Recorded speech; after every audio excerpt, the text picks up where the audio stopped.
Hello guys, welcome to Rafiz English. প্রথমেই বলবো, ইংরেজি রিডিং শেখার জন্য এই একটি ভিডিওই যথেষ্ট। মাত্র 5 মিনিটে শিখে যাবেন কিভাবে ইংরেজি রিডিং পড়তে হয় এবং কিভাবে ইংরেজি শব্দ শুদ্ধভাবে উচ্চারণ করতে হয় এবং ইংরেজি বানানের সঠিক কৌশল। এ সব কিছুই রয়েছে এই একটি মাত্র ভিডিওতে। আমরা অনেকেই ইংরেজি শব্দের সঠিক উচ্চারণ করতে জানি না এবং রিডিং পড়তে পারি না। কারণ হলো ইংরেজি ভাওয়েলস এবং কনসোনেন্টের সঠিক উচ্চারণ আমরা জানি না। ইংরেজি শিখতে হলে অবশ্যই আপনাকে ভাওয়েলস এবং কনসোনেন্টের উচ্চারণ জানতে হবে। কারণ ভাওয়েলস এবং কনসোনেন্টই হলো ইংরেজি ভাষার মূল ভিত্তি। সুতরাং বুঝতেই পারছেন এদের সঠিক উচ্চারণ এবং ব্যবহার জানাটা কতটা জরুরি। কিন্তু ভয় পাওয়ার কোনো কারণ নেই, কারণ এগুলো খুবই সহজ, যা আপনারা আগে থেকেই জানেন। চলুন তাহলে দেখে নেওয়া যাক ভাওয়েলস এবং কনসোনেন্টগুলো কী কী এবং ইংরেজি ভাষায় তাদের এত প্রয়োজনই বা কেন। প্রথমেই জেনে নেওয়া যাক ভাওয়েলস এবং কনসোনেন্ট কোনগুলো। এ, ই, আই, ও, ইউ এই 5টি লেটার্স বা বর্ণই হলো ইংরেজি ভাষার ভাওয়েলস, আর কনসোনেন্ট হলো বাকি 21টি ইংরেজি অ্যালফাবেট বা বর্ণ। এটা আমরা সবাই জানি যে ইংরেজি ভাষায় মোট 26টি অ্যালফাবেট বা বর্ণ আছে। তার মানে এই 26টি অ্যালফাবেট বা বর্ণ থেকে এই 5টি ভাওয়েলস বাদ দেওয়ার পরে যে 21টি বর্ণ বা লেটার্স থাকে তারাই হলো কনসোনেন্ট। কনসোনেন্টগুলো হলো V, C, D, F, G, H, J, K, L, M, N, P, Q, R, S, T, V, W, X, Y, Z. Vowels হলো ইংরেজি ভাষার স্বরবর্ণ অর্থাৎ কার চিহ্ন, যাদেরকে আমরা আকার, একার, ইকার বলে চিনি। এসব কার চিহ্ন ছাড়া যেমন বাংলা ভাষা শুদ্ধ করে বলা বা লেখা সম্ভব না, ঠিক তেমনি ভাওয়েলস ছাড়াও ইংরেজি পড়া বা লেখা অসম্ভব।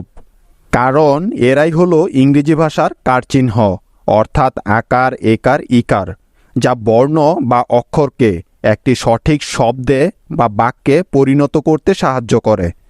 তবে আমরা যখন এসব ইংরেজি লেটার বা বর্ণগুলোকে আলাদা আলাদা পড়ি বা উচ্চারণ করি তখন একরকম শোনায় বা তাদেরকে বলতে হয়, যেমন এফ, জি, এইচ, এন, আর ইত্যাদি। কিন্তু যখন এই বর্ণগুলোই বা লেটারগুলোই কোনো শব্দে ব্যবহৃত হয় তখন কিন্তু তারা সম্পূর্ণ ভিন্নভাবে উচ্চারিত হয়। উদাহরণগুলো দেখলে আরও ভালোভাবে বিষয়টি বুঝতে পারবেন। যেমন কোনো শব্দে এফ থাকলে তা বাংলা ফ এর মতো করে উচ্চারিত হয়, জি গয়ের মতো উচ্চারিত হয়, এইচ হয়ের মতো উচ্চারিত হয়, এন নয়ের মতো উচ্চারিত হয়, আর রয়ের মতো উচ্চারিত হয়। যেমন এফতে ফান, জিতে গেট, এইচতে হ্যাট, এনতে নট এবং আরতে রেট ইত্যাদি। আশা করি এখন তোমরা বিষয়টি ভালো করে বুঝতে পেরেছ নিশ্চয়ই। এখন দেখব কিভাবে বাংলা স্বরবর্ণগুলোকে ইংরেজি ভাওয়েলস বা স্বরবর্ণ দিয়ে লিখতে হয়। বাংলা স্বরবর্ণ স্বর অ লেখার জন্য ইংরেজি এ, ইউ এই লেটার দুটি একসাথে ব্যবহার করা হয়। স্বর আ অর্থাৎ আকারের জন্য ব্যবহার করা হয় এ। হ্রস্ব ই অর্থাৎ ইকারের জন্য আই অথবা ওয়াই ব্যবহার করা হয়। শুধুমাত্র শব্দের শেষে ইকারের জন্য ওয়াই বসে, আর অন্য সব ক্ষেত্রে আই ব্যবহার করা হয়। দীর্ঘ ই অর্থাৎ দীর্ঘ ইকারের জন্য ডাবল ই ব্যবহার করা হয়। হ্রস্ব উ অর্থাৎ হ্রস্বকারের জন্য ইউ ব্যবহার করা হয়। দীর্ঘ উ অর্থাৎ দীর্ঘ উকারের জন্য ডাবল উ। রি অথবা রিকারের জন্য আর আই। এ বা একারের জন্য ই। ওই বা ঐকারের জন্য উ আই। উ বা ঔকারের জন্য উ এবং ঔ অর্থাৎ ঔকারের জন্য উ ইউ এই লেটার দুটি একত্রে ব্যবহার করা হয়। এখন আমরা শিখব কিভাবে বাংলা ব্যঞ্জন বর্ণগুলোকে ইংরেজিতে লিখতে হয়। এখানে আমি ক অক্ষরটি ইংরেজিতে লেখার জন্য ব্যবহার করব কে। ঠিক একইভাবে ক খ অক্ষরটি লেখার জন্য আমি ব্যবহার করব KH। আর গ অক্ষরটা লেখার জন্য আমি ব্যবহার করব জি। কিন্তু ঘ অক্ষরটা লেখার জন্য ব্যবহার করতে হবে GH। আর উ বর্ণটা লেখার জন্য আমি এখানে ব্যবহার করব N।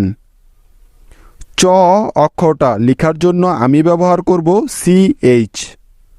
আর স বর্ণটা লেখার জন্য ব্যবহার করতে হবে CH। বৈকট ঝটা লেখার জন্য আমি ব্যবহার করব জে অথবা জেড। তবে ঝ বর্ণটা লেখার জন্য আমি ব্যবহার করব JH একসাথে। আর নিয় অক্ষরটা লেখার জন্য ব্যবহার করব N। ট অক্ষরটা লেখার জন্য ব্যবহার করতে হয় টি। কিন্তু ঠ অক্ষরটা ইংরেজিতে লেখার জন্য আমরা ব্যবহার করব TH একসাথে। ড বর্ণটা লেখার জন্য আমি ব্যবহার করব ডি। কিন্তু ঢ বর্ণটা লেখার জন্য আমরা ইংরেজি DH এই বর্ণ দুটি ব্যবহার করব। আর মূর্ধন্য অক্ষরটি লেখার জন্য আমি ব্যবহার করব N। ত বর্ণটির জন্য আমরা টি ব্যবহার করব। কারণ বন্ধুরা, ত এবং ট এর প্রতিবর্ণ একই, তাই ত এর জন্য আমরা টি ব্যবহার করব। তবে থ অক্ষরটা লেখার জন্য আমরা TH এই বর্ণ দুটি ব্যবহার করব একসাথে। এরপর দেখো, দ এর জন্য আমি ডি ব্যবহার করব। কারণ ড এবং দ এই বর্ণ বা অক্ষর দুটির প্রতিবর্ণ একই। তবে ধ বর্ণটা লেখার জন্য DH ব্যবহার করতে হবে। আর দন্ত নটা লেখার জন্য আমি N ব্যবহার করব। প বর্ণটার জন্য ব্যবহার করতে হবে পি। আর ফ অক্ষরটা লেখার জন্য আমরা ব্যবহার করব F অথবা PH একসাথে। এর যে কোনোটাই ব্যবহার করা যাবে। বটা লেখার জন্য আমি বিটা ব্যবহার করব।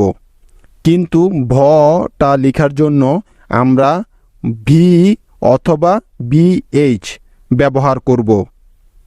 মটা লেখার জন্য আমি ইংরেজি M লেটারটা ব্যবহার করব। অন্তস্থ জটা লেখার জন্য আমরা ব্যবহার করব জে অথবা ওয়াই। এবং র বর্ণটা লেখার জন্য আমরা ব্যবহার করব আর। ল অক্ষরটার জন্য ব্যবহার করতে হবে L। তালিব স অক্ষরটা লেখার জন্য আমি ব্যবহার করব SH।